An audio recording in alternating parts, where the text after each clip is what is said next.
Hi everyone, and thanks for joining me. Today I'm going to show you how to make this super cute white mason jar mug. This is the cutest monogram ever. I will give you a link to that design as well in the description below the video. Let's get started. So this is the cup that we're going to do. I will have it linked in the description below the video, but this is a mason jar sublimation blank. It's so cute. It comes with the metal straw and of course the silver lid. Silver on the inside, it's insulated. There's a hole for the straw. So I'm going to take that lid off and the straw, and I'm going to send it to my design to the Sawgrass printer. And all I did was create a 10 inches long by 4 inches wide template. And I just used Photoshop. You can use whatever software you like to use. And I'm going to use the Text Print R paper, and I'm just going to click print. It is going to mirror my design. So while that's printing, I want to go ahead and get this ready for sublimation. So the first thing I'm going to do is I'm going to use a little bit of alcohol. I've just got alcohol in a spray bottle, and I'm just going to wipe it with a lint-free cloth just to make sure that there's nothing on the mug that's going to interfere with my transfer. I don't want any lint. I don't want any oils from hand lotion or fingerprints, anything like that, to interfere with my print. So the Sawgrass is printing away back here. You do need to use sublimation ink and a sublimation blank. You cannot use an inkjet printer with inkjet ink in it. It must be a sublimation ink. The magic is in the ink. I get that question quite a bit on my other mug video. So here is my transfer. You can see that it's mirrored. You can see that it's muted. That's very, very normal.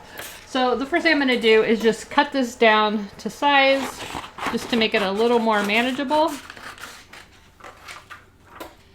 so that I can have the best placement on my cup. So it looks something like this. So what I'm going to do is just simply wrap this around the mug, and I have a little bit of overlap, so I'm just going to cut off some of that edge just so that I can make sure that this is going to lie nice and flat on the mug. So I want the first image to be right about there. And you know what? I think I'm actually going to cut these apart because I don't like the placement. And that's perfectly fine. We just need to make sure and cover them both. So I've got one. I'm going to put on this side. And I'm just kind of eyeballing it. You can put it wherever you want.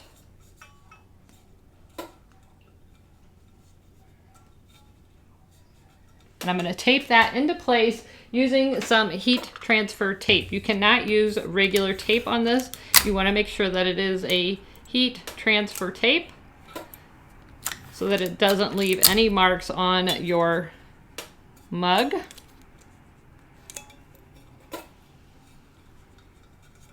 Okay, that looks pretty good. So I've got that side taped on, and I'm going to do the same thing with my other one. And you could just do one side if you wanted. I'm just using the bottom of the paper as my guide.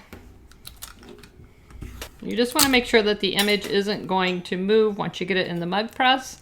You don't have to go crazy taping it, but you do want to make sure that it's taped down well enough. So I've got my images taped down to my mug. The next thing I'm going to do is just take another piece of paper. This is just blowout paper, and I'm just going to wrap that around the mug just to make sure that I don't get any ink on my press should this bleed through. I am using the Text Print R sublimation paper. I have done it with regular copy paper, but I'm going to use the Text Print R paper. I'm going to slide this into my mug press, just like so, with the handle facing up. I'm going to walk behind here so that you can see better. And I'm just going to make sure that it's nice and centered in there. The mug is facing up.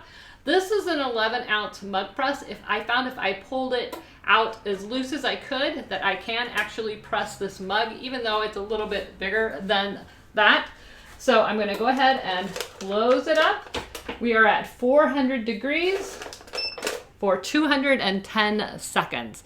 Now, the recommendation is anywhere from 200 to 220 seconds.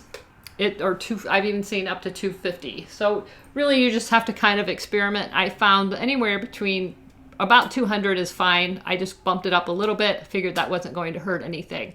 So let's let this finish and I will be right back.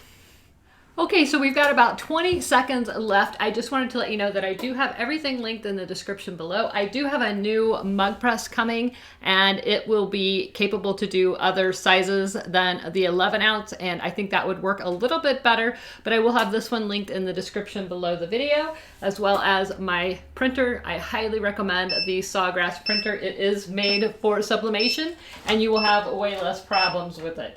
So we've got it done. I'm going to click OK and open it up, pull it out, and I have gloves on. This is extremely, extremely hot. Be very, very careful. You want to wear your heat transfer gloves. And I am going to remove my tape and check out my images. Super cute. So you can see I've got a kind of a monogrammed, it's gold. I put my name on there. I will link this monogram in the description below the video if you're interested. Sorry, it's kind of hard to get it to line up there in the camera, but super cute, really easy design, fun to make, and who wouldn't love to have a super cute mason jar that's personalized with their name.